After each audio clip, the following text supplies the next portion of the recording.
அரக்கோணம் அருகே தனியார் தொழிற்சாலைக்கு பெண்களை ஏற்றிக் கொண்டு சென்று கொண்டிருந்த வாகனம் ஒன்று கவிழ்ந்து விபத்துக்குள்ளானதில் ஒருவர் படுகாயமடைந்தார்.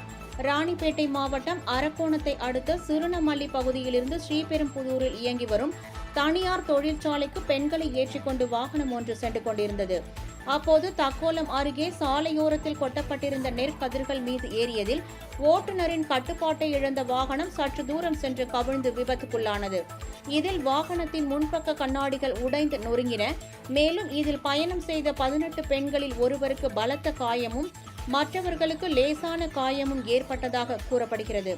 தகவல் கிடைத்ததும் சம்பவ இடத்திற்கு விரைந்து சென்ற தக்கோலம் காவல்துறையினர் காயமடைந்தவர்களை மீட்டு 108 ஆம்புலன்ஸ் வாகனங்கள் மூலம் அரக்கோணம் அரசு பொது மருத்துவமனைக்கு சிகிச்சைக்காக அனுப்பி வைத்தனர். சாலையோரத்தில் மலை போல் குவிக்கப்பட்டிருந்த நெற்கதிர்கள் விடியற்காலை என்பதால் ஓட்டுநரின் பார்வைக்கு வரும் முன்பே இந்த விபத்து ஏற்பட்டதாக விசாரணையில் தெரியவந்தது.